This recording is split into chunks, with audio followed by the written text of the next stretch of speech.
আমরা পেয়েছি সাবেক স্বরাষ্ট্রমন্ত্রী আসাদুজ্জামান খান কামাল। আপনাকে আমাদের অনুষ্ঠানে স্বাগত জানাই। আমাদের সাথে আরো থাকছেন ডক্টর মোহাম্মদ ইউনুস। ডক্টর মোহাম্মদ ইউনুস, আপনাকে আমাদের অনুষ্ঠানে স্বাগত জানাই। আমাদের এই সময় দিয়েছেন সেজন্য শুভেচ্ছা ও কৃতজ্ঞতা জানবেন। আমরা একটু কামাল ভাই আপনার কাছ থেকে জানতে চাইবো, মানে আওয়ামী লীগের কথা না বললে আমার আসলে পেটের ভাত আসলে হজম হয় না। অন্তর্বর্তী সরকারের প্রধান উপদেষ্টা ডক্টর মোহাম্মদ ইউনুস যুক্তরাষ্ট্রে বিল ক্লিন্টনের উপস্থিতিতে একটা অনুষ্ঠানে বললেন যে এই আন্দোলন খুব পরিকল্পিতভাবে চালিয়ে নেওয়া হয়েছে, কিছুই হঠাৎ হয়নি। এই আন্দোলন কি শুরু থেকেই কোটার আড়ালে সরকার পতনের আন্দোলন ছিল? কামাল ভাই আপনার একটু মন্তব্য শুনতে চাই। আমি অনেক কিছু দেখেছি, অনেক নেতার উত্থান পতন দেখেছি, অনেক রাজনৈতিক উত্থান পতন আমি দেখেছি। কাজেই আমি এই ইতিহাস থেকে শিক্ষা নিতে চাই। সেবন আমি মনে করি যে সবচেয়ে বড় কথা হলো জনগণের সঙ্গে আমাদের চলতে। আমি সবসময় এটাই মেনটেন করে চলি। আর সবচেয়ে বড় যেই জিনিসটা, আমাদের জনগণ সব কিছুই ভালো চায়, কোনো খারাপের সঙ্গে আমাদের জনগণ কিন্তু সম্পৃক্ত হয় না। তা আমি মনে করি আমার যে কাজ করার যে গতি, এখানে আপনার জেনে রাখবেন, আমি যাই কিছু করি, আমি দিন শেষে কিংবা 2 দিন পরে আমি মাননীয় প্রধানমন্ত্রীর সঙ্গে শেয়ার। আমি অনেক নেতা দেখেছি, আমার জীবনে অনেক নেতা দেখেছি, কিন্তু তার বিজ্ঞতা, তার দৃঢ়তা, তার মানে বিচক্ষণতা, তার দূরদৃষ্টি, তার দেশপ্রেম আমার মনে হয় মানে অতুলনীয়। তার যে প্রত্যেকটা ডিসিশন উনি এত সময় উপযোগী এবং অত নির্ভুল ডিসিশন নেন, খুব কম নেতারই এই যোগ্যতাটা আছে, এই গুণটি আছে। আমরা যতই বিচলিত হই, যতই আমরা আবেগপ্রবণ হই, যতই আমরা মনে করি যে এটা কি হবে, উনি তখন ঠান্ডা মাথায় উনি দিক নির্দেশনা দিয়ে যাচ্ছেন। তা কাজেই আমার তো এক জায়গায়, আমার প্রেরণার উৎসও এক জায়গা, আমার মানে শক্তির উৎসও সেই জায়গায়। যতই আমি তাকে দেখি ততই আমি বিস্মিত। আমার জন্মের পরের থেকেই আমরা যেইখানে মানুষ হয়েছি, যেই পরিবেশে আমরা বড় হয়েছি, সেইগুলো মনে হয় এখন সেই স্বপ্নের মতো। বাড়ির সামনে খোলা মাঠ ছিল, বন্ধুবান্ধব যারা ছিলাম আমরা সব অকৃত্রিম বন্ধু ছিলাম। আমাদের ভাই বোন যেমন আমাদের আপন ছিল, সেরকম আমাদের বন্ধুরাও একদম আমাদের নেহাতি আপনজন ছিল। সব কিছুতেই আমরা ভালো মন্দে, সুখে দুঃখে রোগে সবই আমরা। দারুণ একটা শৈশব ছিল আপনার। দারুণ একটা শৈশব ছিল, এবং সেটা আমার মনে হয় সেইটা সেই দৃশ্য, সেই শৈশব, সেই যে মানে সেই পরিবেশিত নেই।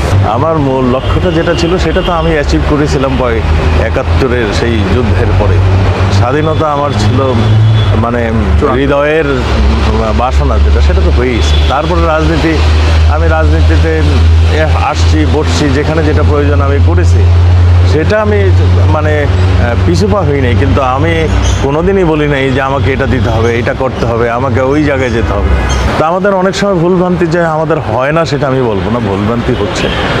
তা আমরা সেই ভুলভ্রান্তিগুলো শুধরিয়ে নিয়ে আবার চলছি। এটাই হলো কথা।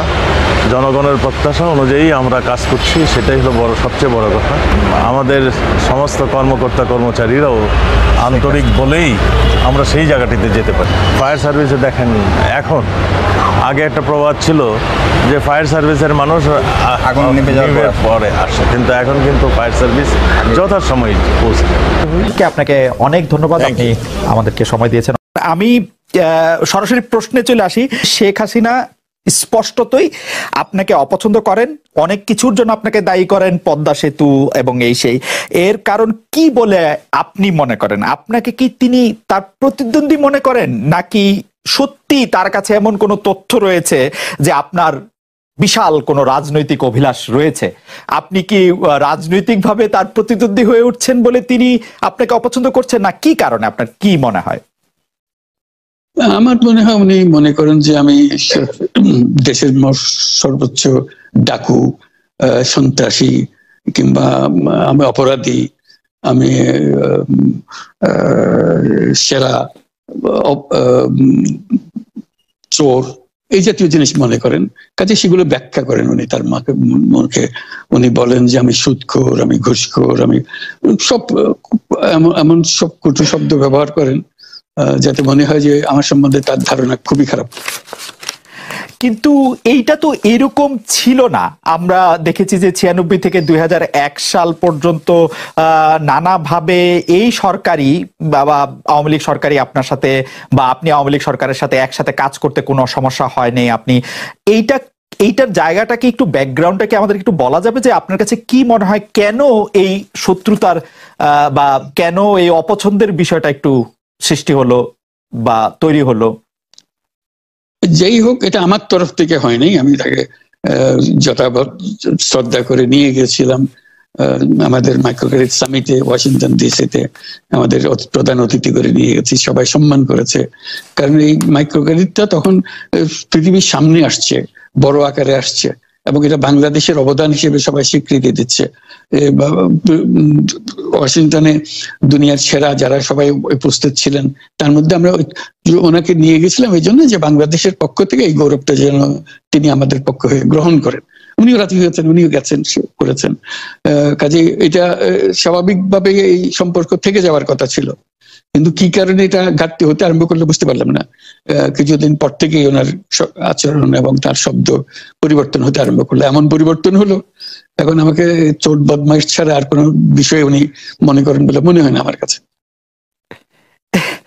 আসলে এটা নিয়ে কথা বলাটা একটু বিব্রতকরই, কিন্তু কেউ কেউ এটা বলে থাকেন যে বিশেষ করে যে 2007 সালে যে 111 সরকার আমরা যাকে বলি, তাদের যে বিরাজনীতিকরণের একটি চেষ্টা, সেই চেষ্টার মধ্যে আপনার অংশগ্রহণ আছে কিনা। যদিও বারবার বলা হয় যে আপনি আসলে সেই ক্ষমতাটা দখল করতে চেয়েছিলেন, অথচ আমরা উল্টা শুনেছি, আপনার মুখেও শুনেছি, যারা ওই সময় কৌশলভ ছিলেন তাদের মুখেও শুনেছি যে আপনাকে আসলে অফার করা হলো, আপনি সেটি ফিরিয়ে দিয়েছিলেন। কিন্তু কেউ কেউ আবার বলে থাকেন আপনি একটা লম্বা সময়ের জন্য চেয়েছিলেন। এইটি কি একটা কোনো কারণ হতে পারে? এই ব্যাপারটি কি আমাদের দর্শকদের জন্য মানে বা ইয়েদের জন্য একটু আপনি পরিষ্কার করবেন যে আপনি আসলে রাষ্ট্রের সর্বোচ্চ ক্ষমতায় বা রাজনীতির জায়গায়, দেশ পরিচালনায়, সেগুলিতে আপনি আসলে আসতে চেয়েছিলেন কিনা, চান কিনা, বা ওই জায়গা থেকে? যদি চাইতাম খালেদ, যদি চাইতাম, তখন যখন মিলিটারি আমার বাসায় এসে বসে রইল সারা রাত আমাকে রাজি করানোর জন্য, আমি তো লুফে নিতাম। রাজি করানোর জন্য বসে থাকতে হবে কেন? আমি যদি ক্ষমতাই চাইতাম, বলে আজ চলেন চলেন, কি করতে, কি কোন জামাটা পড়তে হবে দেখিয়ে দেন, এখনই যাচ্ছি। আমি তো সেটা করিনি। তাদের সঙ্গে তর্ক করেছি, সারা রাত ধরে তর্ক করেছে যে না ভাই, আমাকে দিয়েন না, আমি এই কাজের উপযুক্ত না, আপনারা অন্য লক্ষ্য যান। তারা আমার উপরে মন ঠিক করে ফেলেছে আমাকে নিতে হবে। আমি বারে বারে বলতেছি তাদেরকে, তারা নিরাশ হয়ে ফিরে গেল, বললো যে সকালবেলায় আবার আসবো, সকালবেলায় আসলে তখন আপনি আমাদেরকে বলেন যে রাজি আছেন। আমি বললাম না, সকালবেলা আসলে একই কথা পাবেন। কারণ আমি তো এটা এমন কিছু না যে মনের মধ্যে সন্দেহ রেখে, দ্বন্দ্ব রেখে আপনাদেরকে বলছি, অত্যন্ত পরিষ্কার ভাবে আপনাদের কাছে বলছি। ঠিক আছে, তা না হলে তো আমি সঙ্গে সঙ্গে রাজি হয়ে যেতাম।